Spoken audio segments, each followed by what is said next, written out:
Ladies and gentlemen, Sebastian Montoya.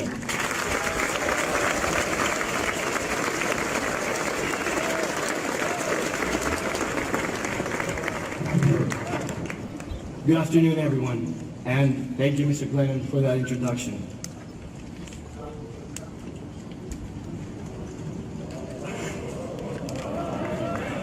I would also like to take this opportunity to thank all our parents and family members because we could not have done this without your patience, dedication, and advice.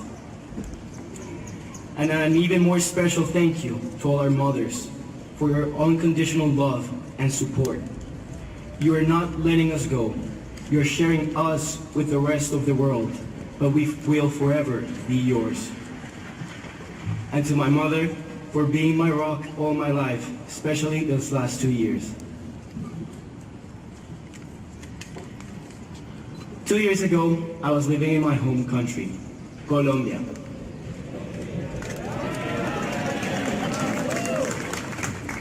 If you had told me that I would be giving the commencement speech in a white tux at one of the United States' most prominent prep schools, I would have asked you what was wrong with you. If you had told me that in a very short time, this school would become my second family, I would have called it utter insanity. Now, if you read the headlines these days or go on social media, it's easy to get depressed. The conversation just seems very polarized. In your country, just like in mine, this happens.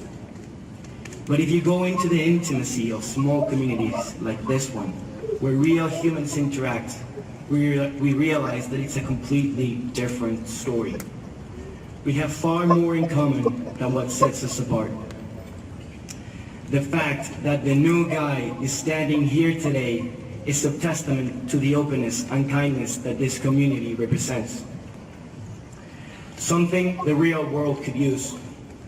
I'd like to talk a little more about that today, and how this community is capable of unity and change. I still remember my first visit to Georgetown Prep.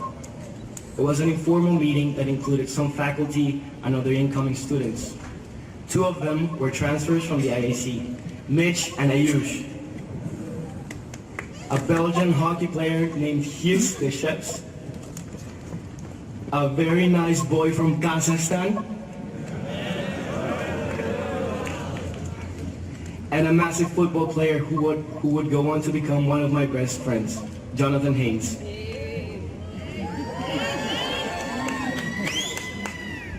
That odd, yet amazing group of lads were the first little Hoyas that I met.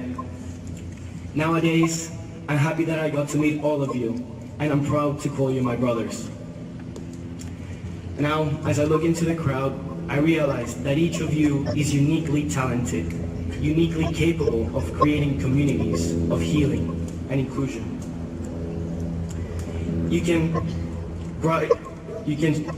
shine bright light and hope to dark and desolate places. You can follow the advice that tradition attributes to Saint Ignatius. Go and set the world on fire. I like that quote, but what does it mean? What does it really entail? Let me start off by saying that it entails change. And I would like to illustrate this through my story. There is perhaps no greater change than leaving one's homeland. I left Colombia, the country I had lived in for 17 years, crossed the continent, and arrived in the famous land of the free and the home of the brave. Everything was different. Different language, different people, different cultures, different parties. Everything in my life that had once been constant was now in flux. But if we are to set the world on fire, we must embrace the people around us. On my first day of school, I would learn a great lesson: solidarity. After a few periods where I got to meet my new classmates and teachers, it was lunchtime. I didn't know where to get plates, cutlery, or what were the practices of the South Room. After I finally managed to orient myself and navigate the chaos, it was time to choose where to sit, and once again, I was lost. I went towards the east wing of the south room and sat alone at a table. I looked down at my plate and wondered why I had left my perfectly comfortable life for a new one. This was especially difficult because in order to come to prep, I had to enroll as a junior instead of a senior, which I would have been had I stayed in Colombia. Yeah, that's the reason why I'm so old compared to everyone else here. Out of the blue, I heard Reese Gale say, "Sebastian, come sit with us." I looked up and saw him at a table filled with all his friends, better known as Schmeat. Lawrence Coleman even banged on the table twice, encouraging me to take a seat. I made small talk about football and the NFL draft. On the outside, I was all smiles. On the inside, I almost cried at that moment. Men of prep are taught to be compassionate, and that table of guys embodied that compassion. This idea would only be reinforced weeks later after Brendan Lamb invited me to his pre-homecoming party, even though I had talked to him maybe once before that day. And quick shout out to boys. So, if we are to set the world on fire, we must embrace the people around us, because opening up to others and building bonds of friendship can help make any community a more compassionate place. If we are to set the world on fire, we must be leaders and take charge in the darkest times. Fast forward to senior year, and I decided to take on a personal challenge and play American football my last year of high school. I was standing there in downtown DC with all my gear on, facing off against our Jesuit rivals, Gonzaga. Helmets crash, pads crack, people are getting hit. I watched the whole thing from the sideline.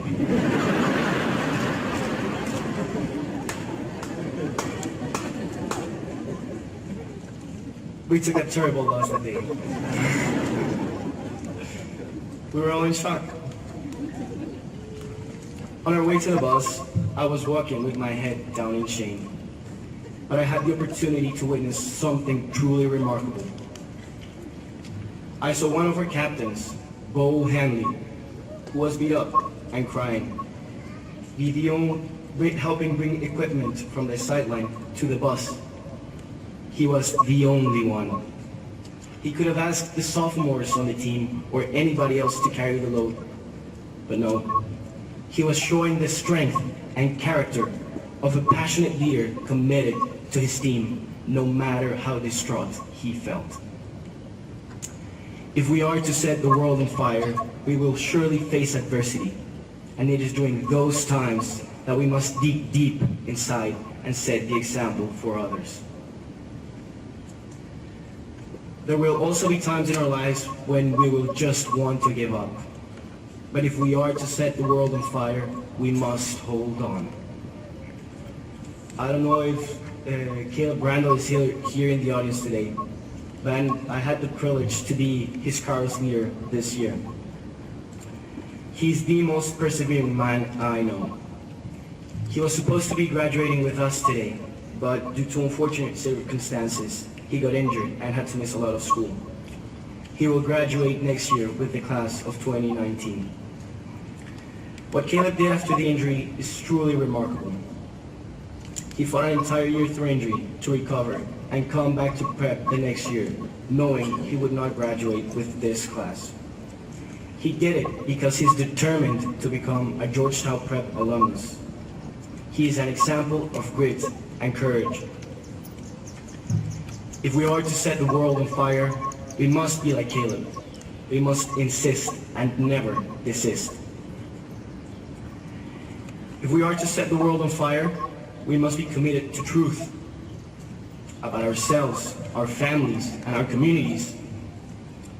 This year, Prep has been on a journey of reconciliation as we join Georgetown University University in uncovering the dark story of how the horrors of slavery were closely woven into our early history.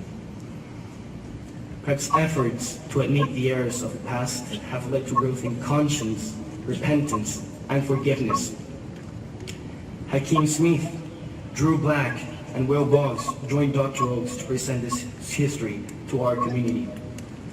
Jared Bynum produced a video commemorating the incredible accomplishments of the African American community despite all it has faced throughout history. The Black Students Association has raised our awareness of racial injustice throughout the year. Efforts such as these have put this institution in a leadership position as the polemics of racism and social injustice continue to polarize nations and separate human beings from one another. Sometimes this truth can be disturbing, but healing only comes if we face it. If we are to set the world on fire, we can use truth as a fire that can purify and liberate us. Lastly, if we are to set the world on fire, we must be motivated by a higher purpose. One of the most important moments for all prep students is Kairos. Shout out to the ones from Kairos 74 and 77. We have the opportunity to grow closer to God, and equally as important, to grow closer as a class.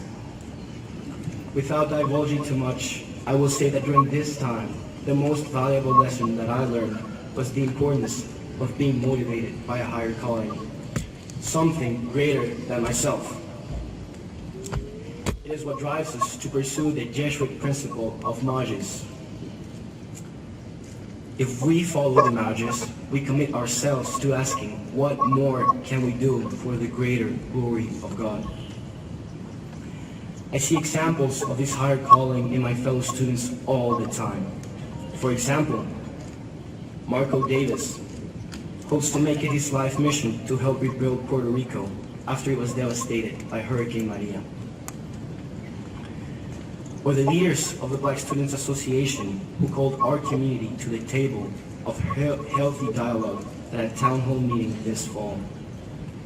Or John Beshi, who organized a moving prayer service for the victims of gun violence after the Parkland shooting.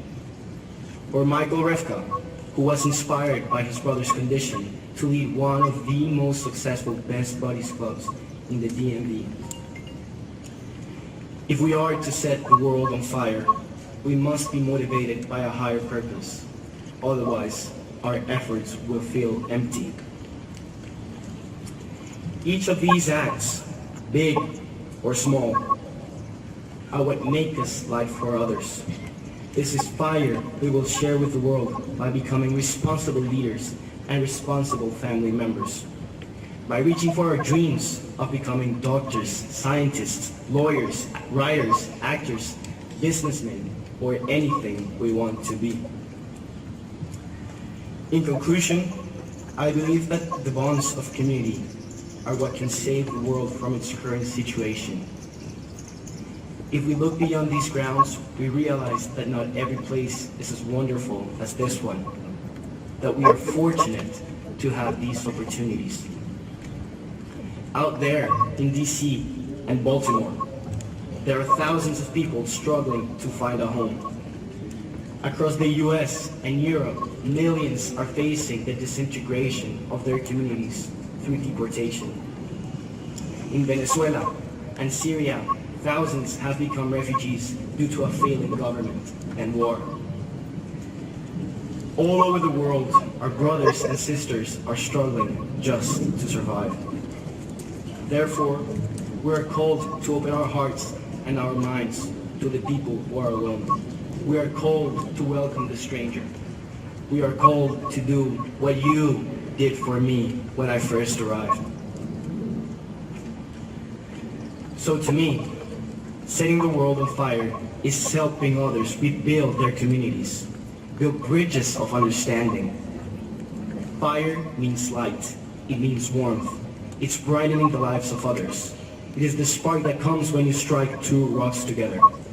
It can cut through the dark and cold times.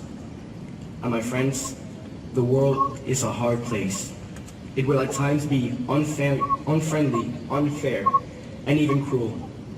But the stories I just shared with you tell us that we can be the light of hope. Because yes, we are fire.